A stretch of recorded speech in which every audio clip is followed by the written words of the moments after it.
मैंने छुट्टी मांगी थी इस आंदोलन, मेरी छुट्टी जो ड्यू थी, साल के एंड में जो छुट्टियाँ बचती है सब लेते हैं, एंजॉय करने के लिए लेते हैं। तो मैंने उसमें सब्जेक्ट लिख दिया कि मैं किसान आंदोलन में किसानों की, अन्नदाता की सेवा करने के लिए वहाँ जाना चाहता हूँ। तो वो रिजेक्ट कर दी, तो फिर मैंने वीआरएस लेके मैं यहाँ 9 तारीख को आ गया। घर को जलाए बिना तीर्थ नहीं होता, समझ गए? आप घर की सोचते रहोगे तो बाहर की नहीं सोच। मैंने जब फैसला लिया, मैंने किसी से नहीं पूछा, मैंने मेरा फैसला लिया, उसको कर दिया, और उसके बाद मैंने सबको बताया कि मैंने ये फैसला ले लिया है। कैसे एक चलेगा? फिर मैं अगर ज़िंदगी की बात करूँ, फिर बाद में अब संघर्ष के लिए आपने त्याग दिया, अपनी नौकरी छोड़ दी है। राहुल गांधी के ऑफिस से मेरे पास परसों रात को फ़ोन आया था, और उन्होंने कहा कि हमने राजस्थान सरकार से बात की है और हम आपकी छुट्टियां सेंक्शन करा रहे हैं, आपको कोई दिक्कत नहीं आएगी। एक बार उन्होंने भी बात करने की कोशिश करी, पर मैं यहाँ लंगर चख रहा था तो बात नहीं हो पाई। फिर उनके यहाँ से मीडिया सेल ने मुझसे बात की, और बीच में मेरे को फ़ोन करके पूछते हैं कोई दिक्कत तो नहीं आ रही है। ਅਲਫਾਜ਼ ਜਦੋਂ ਮੁੱਕ ਜਾਣ ਨਾ, ਉਹ ਕੰਮ ਇਹਨਾਂ ਨੇ ਕੀਤਾ ਹੈ ਸਾਡੇ ਲਈ। ਜਿਹੜੇ ਅਲਫਾਜ਼ ਨੇ, ਸ਼ਬਦ ਨੇ, ਉਹ ਇਹਨਾਂ ਦਾ ਜਿਹੜਾ ਇਹਨਾਂ ਨੇ ਜੋ ਸਾਡੇ ਕਿਸਾਨਾਂ ਲਈ, ਸਾਡੇ ਹੱਕਾਂ ਲਈ ਆ ਕੇ ਖੜੇ ਨੇ, ਸਾਡੀ ਰਾਜਸਥਾਨ ਤੋਂ ਆਵਾਜ਼ ਬਣ ਕੇ ਸਾਡੇ ਨਾਲ ਖੜੇ ਨੇ।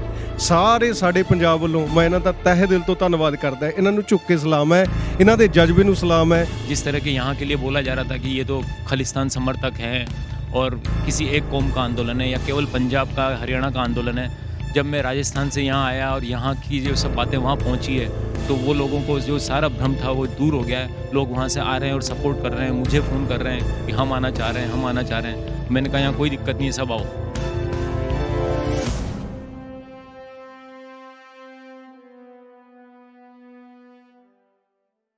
ਦੋਸਤੋ, ਇਸ ਵਕਤ ਮੇਰੇ ਨਾਲ ਬਹੁਤ ਖਾਸ ਸ਼ਖਸੀਅਤ ਮੌਜੂਦ ਨੇ ਜਿਹੜੇ ਰਾਜਸਥਾਨ ਤੋਂ ਆਏ ਨੇ, ਪਰ ਇਹਨਾਂ ਨੂੰ ਮਿਲਾਉਣ ਤੋਂ ਪਹਿਲਾਂ ਤੁਹਾਨੂੰ ਇੱਕ ਖਾਸ ਗੱਲ ਮੈਂ ਇੱਥੇ ਵਿਖਾ ਦਾਂ।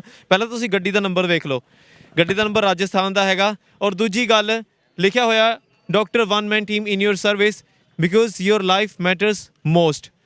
ਇਹਦਾ ਪੰਜਾਬੀ ਦੇ ਵਿੱਚ ਅਸੀਂ ਅਨੁਵਾਦ ਕਰਾਂਗੇ ਕਿ ਕਿਉਂਕਿ ਤੁਹਾਡੀ ਜ਼ਿੰਦਗੀ ਜਿਹੜੀ ਹੈ ਉਹ ਸਭ ਤੋਂ ਵੱਧ ਮਹੱਤਵ ਰੱਖਦੀ ਹੈ। ਬਾਈ ਜੀ ਹੋਰੀ ਰਾਜਸਥਾਨ ਤੋਂ ਆਏ ਨੇ ਔਰ ਗੱਲਾਂ ਚੱਲ ਰਹੀਆਂ ਸੀਗੀਆਂ, ਗੱਲ ਕਰ ਲੈਂਦੇ ਆ ਕਿਉਂਕਿ ਸ਼ਖਸੀਅਤ ਬਹੁਤ ਖਾਸ ਨੇ। ਮੈਂ ਇਹਨਾਂ ਨੂੰ ਇਹ ਨਹੀਂ ਕਹਾਂਗਾ ਕਿ ਇਹ ਡਾਕਟਰ ਨੇ, ਕਿਉਂਕਿ ਜਿਹੜੇ ਬਹੁਤ ਖਾਸ ਹੋ ਜਾਂਦੇ ਨੇ ਉਹ ਫਿਰ ਸ਼ਖਸੀਅਤਾਂ ਬਣ ਜਾਂਦੇ ਨੇ, ਉਹ ਇੱਕ ਇਨਸਾਨ ਨਾ ਹੋ ਕੇ ਸ਼ਖਸੀਅਤ बन जाती है ਉਹਨਾਂ ਦੀ। सबसे पहले स्वागत करते हैं जी आपका। धन्यवाद आपका। आपका नाम क्या है और कहाँ से आए, एक बार आप दर्शकों को अपने मुंह से बता दीजिए। मेरा नाम डॉक्टर अशोक शर्मा है, मैं उदयपुर राजस्थान से आया हूँ। वहाँ मैं एसएमओ था और मैंने छुट्टी मांगी थी इस आंदोलन, मेरी छुट्टी जो ड्यू थी, साल के एंड में जो छुट्टियाँ बचती है सब लेते हैं, एंजॉय करने के लिए लेते हैं। तो मैंने उसमें सब्जेक्ट लिख दिया कि मैं किसान आंदोलन में किसानों की, अन्नदाता की सेवा करने के लिए वहाँ जाना चाहता हूँ।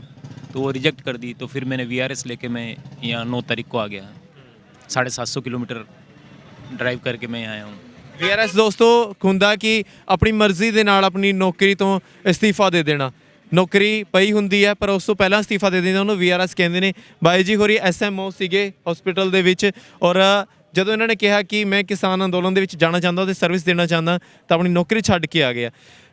सर, जैसे भी आप आए हैं, एक जज्बा है और ऐसा जज्बा बहुत कम लोगों में हमें दिखाई देता है। और नहीं तो हमें, क्योंकि पारिवारिक जिम्मेवारियाँ इतनी होती हैं, आर्थिक जिम्मेवारियाँ हमारी इतनी होती हैं, हर एक इंसान, और ख़ास तौर पर अगर मैं भारत की बात करूँ तो हमारे ऊपर इतना सरकारों ने जुल्म ही मैं कहूँगा कर दिया है। आर्थिक हमारी हालत इतनी तरसनीय बना दी है, निंदनीय बना दी है कि हम अपने अलावा दूसरों के लिए सोच भी नहीं पाते। नहीं, अभी मैं गांधी जी की एक बुक पढ़ रहा था, अभी मेरी गाड़ी में पढ़ी है, मैं आपको दिखाऊंगा। उसमें वो बोलते हैं कि परिवार को, घर को जलाए बिना तीर्थ नहीं होता, समझ गए? आप घर की सोचते रहोगे तो बाहर की नहीं सोच। मैंने जब फैसला लिया, मैंने किसी से नहीं पूछा, मैंने मेरा फैसला लिया, उसको कर दिया, और उसके बाद मैंने सबको बताया कि मैंने ये फैसला ले लिया है। तो ये बड़े फैसले के टाइम पे अपने छोटे परिवार को छोड़ना पड़ता है और परिवार को बड़ा बनाना पड़ता है। आज यही मेरा परिवार है। आपने बड़ी खूबसूरत बात की कि मैंने किसी से नहीं पूछा और फैसला ले लिया। और मैंने भी ये देखा कि जो जुनूनी लोग होते हैं वो किसी से पूछते नहीं हैं, बड़े बड़े फैसले वो सिर्फ अपने दिल से पूछते हैं, उस भगवान से पूछते हैं और ले लेते हैं। आपको क्या लगता है जी कि जो ऐसे संघर्ष चलते हैं उसमें एक तो होता है कि बहुत पढ़ा लिखा होना, कि बहुत नॉलेजेबल इंसान, पर एक होता है कि उसे बहुत नॉलेज तो नहीं होती लेकिन उसके दिल में जुनून होता है। तो आप क्या देखते हैं इन सब चीज़ों के लिए कि जो संघर्ष लड़े जाते हैं वो ज्ञान से लड़े जाते हैं या जुनून से लड़े जाते हैं? नहीं, संघर्ष ज्ञान से नहीं लड़े जाते, संघर्ष तो जुनून से ही लड़े जाते हैं। ज्ञान का इसमें कोई, ज्ञान वाले तो कमरे में बैठते हैं और वहाँ इंटरव्यू देते हैं। ज्ञान का मैं यहाँ आया था तो क्या ज्ञान लेके थोड़ी आया था, या मैं इस तरह से नहीं आया था कि मैं इतना फेमस हो जाऊँगा या सोशल मीडिया पे इस तरह से चलाऊँ। मैं आके चुपचाप बैठा था, अपना काम कर रहा था। तो जुनून होना चाहिए, रास्ता अपने आप निकलता है। एम एम ये नहीं होना चाहिए कि मेरे को फेमस होना है, एम ये नहीं होना चाहिए, काम करने का एम होना चाहिए, जुनून होना चाहिए उस काम को करने का, बस। सर मुझे वैसे तो पूछना नहीं चाहिए, फिर भी एक बार दर्शकों के लिए बताना चाहता हूँ। आपसे पूछना चाहूँगा कि आपकी सैलरी कितनी थी वैसे? अब हमारी सैलरी तो 1.5 से 2 लाख के बीच में थी। तो अब कैसे एक चलेगा? फिर मैं अगर ज़िंदगी की बात करूँ, फिर बाद में अब संघर्ष के लिए आपने त्याग दिया, अपनी नौकरी छोड़ दिया। उसके बाद का जो घटना हुआ वो आपको पता नहीं है। राहुल गांधी के ऑफिस से मेरे पास परसों रात को फ़ोन आया था और उन्होंने कहा कि हमने राजस्थान सरकार से बात की है और हम आपकी छुट्टियां सेंक्शन करा रहे हैं, आपको कोई दिक्कत नहीं आएगी। एक बार उन्होंने भी बात करने की कोशिश करी पर मैं यहाँ लंगर चख रहा था तो बात नहीं हो पाई। फिर उनके यहाँ से मीडिया सेल ने मुझसे बात की और बीच बीच में मेरे को फ़ोन करके पूछते हैं कोई दिक्कत तो नहीं आ रही है। तो आप सबका जो प्रेशर है वो सब तरफ बन रहा है, सब पॉलिटिकल पार्टी पे बन रहा है, वो काम कर रहा है। मैं कुछ भी नहीं हूँ, वो काम कर रहा है। उसकी वजह से आपके प्रेशर से मैं जिंदा हूँ। क्या क्या खूबसूरत दोस्तों, मेरे को ना ਅਸਲ ਦੇ ਵਿੱਚ ਸ਼ਬਦ ਨਹੀਂ ਨੇ ਮੈਂ ਕਿਸ ਤਰੀਕੇ ਨਾਲ ਡਿਫਾਈਨ ਕਰਾਂ ਤੁਹਾਨੂੰ।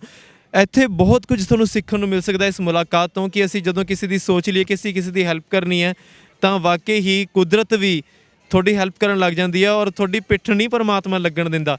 ਜੇ ਤੁਸੀਂ ਕਿਸੇ ਦੀ ਹੈਲਪ ਕਰਨ ਵਾਸਤੇ ਕਹਿੰਦੇ ਆ ਕਿ ਹੋਰਾਂ ਦੀ ਹਮਾਇਤ ਜਦੋਂ ਕਰਨ ਲੱਗੋ ਤਾਂ ਉਦੋਂ ਸਮਝੋ ਕਿ ਲੋਕ ਰੱਬ ਨੇ ਸਖਾਲੇ ਕਰਤੇ, है ना जी। तो कितनी खूबसूरत गल है। बाई होरां तो पूछने बाई जी, ਜਦੋਂ ਪਤਾ ਲੱਗਦਾ ਹੈ ਸਾਨੂੰ, है ना जी, ਕਿਹੋ ਜੀ ਸ਼ਖਸੀਅਤ ਆਪਣੀ ਨੌਕਰੀ ਤੋਂ ਵੀ ਮਤਲਬ ਕਿ ਇੱਕ ਤਰੀਕੇ ਨਾਲ ਉੱਤੇ ਚਲ ਹੁਣ ਬਾਅਦ 'ਚ ਗੱਲਾਂ ਹੋ ਰਹੀਆਂ ਨੇ ਕਿ ਬਾਅਦ 'ਚ ਇੰਨਾ ਪ੍ਰੈਸ਼ਰ ਪੈ ਰਿਹਾ, ਹੈ ਨਾ। ਉਸ ਵਕਤ ਫੈਸਲਾ ਲੈ ਲਿਆ ਤਾਂ ਕਹਿੰਦੇ ਹੁੰਦੇ ਆ ਕਿ ਇੱਕ ਸ਼ਖਸ ਕੋਲ ਉਹਦਾ ਦਾਨ ਉਦੋਂ ਪਤਾ ਲੱਗਦਾ ਕਿ ਜੋ ਇਹ ਨਹੀਂ ਦੇਖਦਾ ਕਿ ਉਹਨੇ 100 ਦਿੱਤਾ 1000 ਦਿੱਤਾ, ਪਤਾ ਉਦੋਂ ਲੱਗਦਾ ਵੀ ਉਹਦੇ ਕੋਲ ਜਿੰਨਾ ਸੀਗਾ ਸਾਰਾ ਹੀ ਦੇਤਾ ਤੇ ਉਹ ਤੋਂ ਵੱਡਾ ਕੋਈ ਦਾਨ ਨਹੀਂ ਹੋ ਸਕਦਾ। ਬਾਈ ਤੁਸੀਂ ਕਿੱਦਾਂ ਲੱਗਦਾ, ਤੁਹਾਨੂੰ ਕਿੱਦਾਂ ਲੱਗਦਾ ਬਾਈ ਜੀ ਹੋਰਾਂ ਬਾਰੇ? ਦੇਖੋ ਜੀ, ਮੈਂ ਸਰਪੰਚ ਗੁਰਮੀਤ ਸਿੰਘ, ਸਰਪੰਚ ਯੂਨੀਅਨ ਪੰਜਾਬ ਪ੍ਰਧਾਨ ਵੀ ਹਾਂ ਤੇ ਸਪੈਸ਼ਲੀ ਇਹਨਾਂ ਦਾ ਧੰਨਵਾਦ ਕਰਨ ਦੇ ਲਈ ਇਹਨਾਂ ਦੇ ਕੋਲ ਰੁਕੇ ਹਾਂ। ਦੇਖੋ, ਅਲਫਾਜ਼ ਜਦੋਂ ਮੁੱਕ ਜਾਣ ਨਾ, ਉਹ ਕੰਮ ਇਹਨਾਂ ਨੇ ਕੀਤਾ ਹੈ ਸਾਡੇ ਲਈ।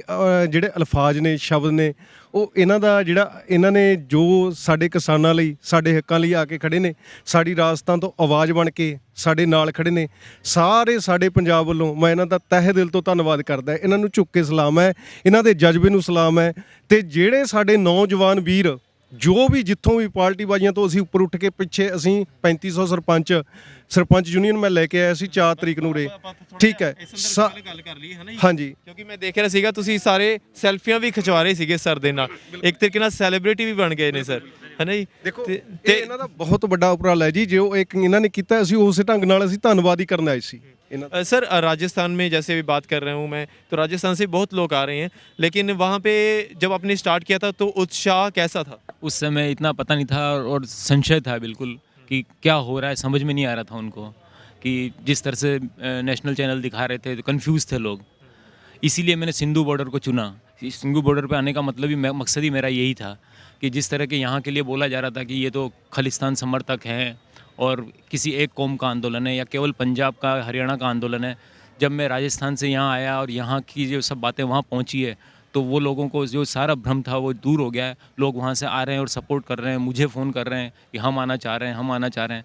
मैंने कहा यहाँ कोई दिक्कत नहीं है, सब आओ। सर जैसे पहले बताया जा रहा था कि जो कोरोना है उसका भी काफ़ी प्रकोप फैल रहा है, तो आपके मन में डर नहीं आया? क्योंकि डॉक्टर्स तो बहुत मतलब कि हाइजीन का बड़ा ख्याल रखते हैं।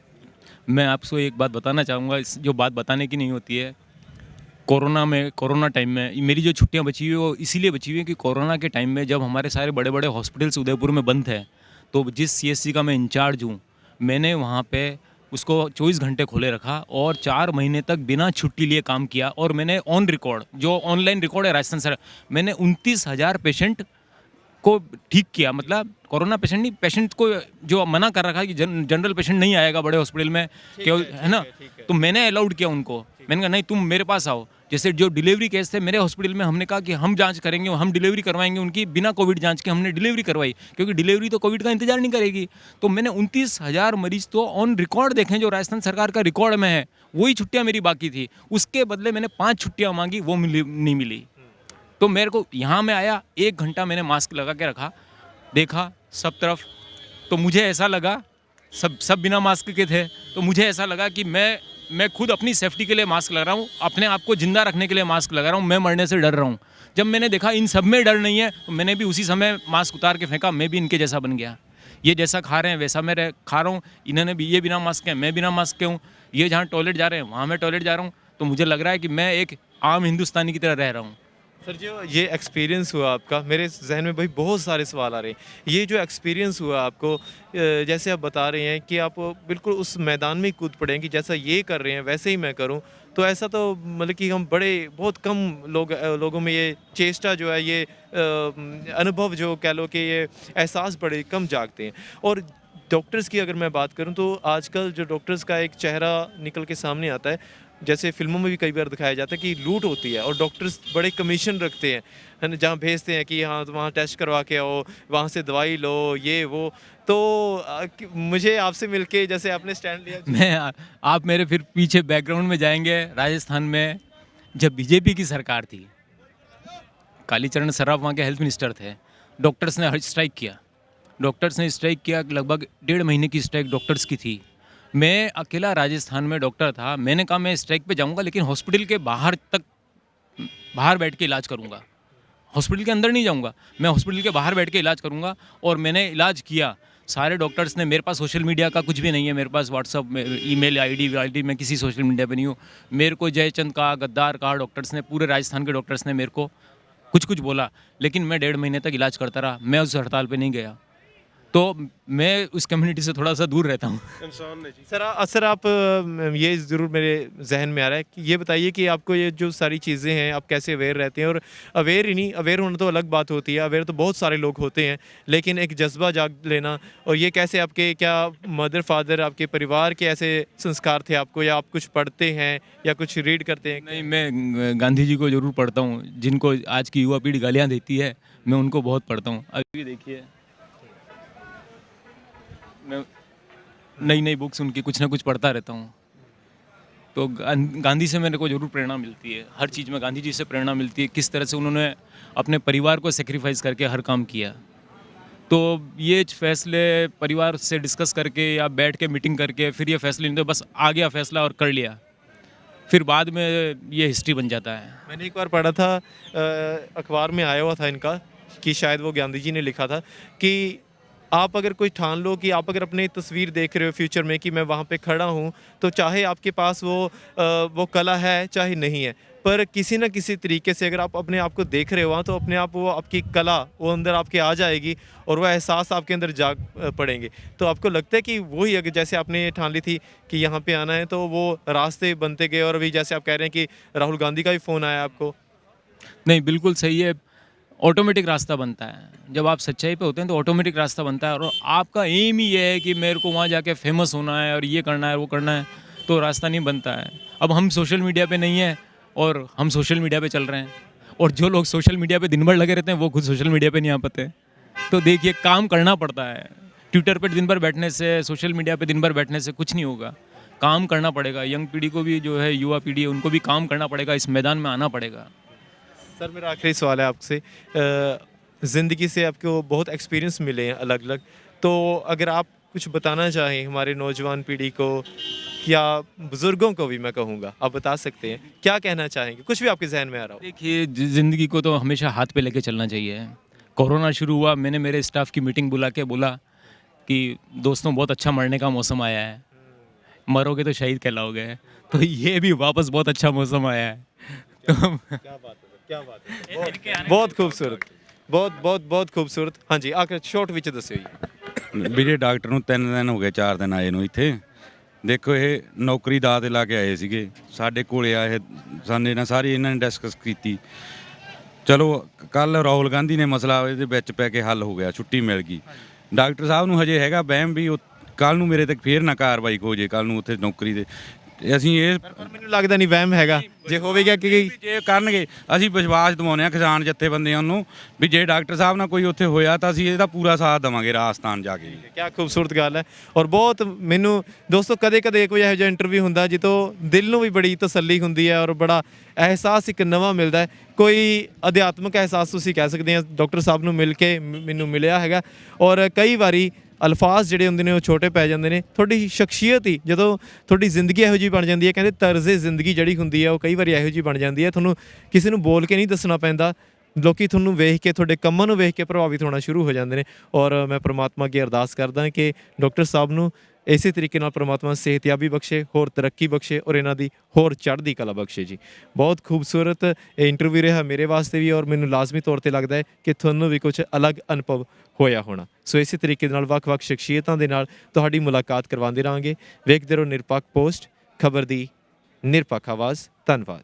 ਪੰਜਾਬ ਅਤੇ ਪੰਜਾਬੀਅਤ ਨਾਲ ਜੁੜਿਆ ਹਰ ਮੁੱਦਾ, ਹਰ ਖਬਰ ਨਿਰਪੱਖ ਤਰੀਕੇ ਨਾਲ ਤੁਹਾਡੇ ਤੱਕ ਪਹੁੰਚਣ ਦੀ ਕੋਸ਼ਿਸ਼ ਵਿੱਚ ਤੁਸੀਂ ਵੀ ਦੇਵੋ ਸਾਡਾ ਸਾਥ। ਤਾਂ ਹੁਣੇ ਲਾਈਕ ਕਰੋ ਸਾਡਾ ਫੇਸਬੁੱਕ ਪੇਜ, ਸਬਸਕ੍ਰਾਈਬ ਕਰੋ YouTube ਤੇ ਅਤੇ ਫੋਲੋ ਕਰੋ ਇੰਸਟਾ ਅਤੇ ਟਵਿੱਟਰ ਤੇ ਨਿਰਪੱਖ ਪੋਸਟ, ਖਬਰ ਦੀ ਨਿਰਪੱਖ ਆਵਾਜ਼। ਵਿਜ਼ਿਟ ਕਰੋ www.nirpakhpost.com।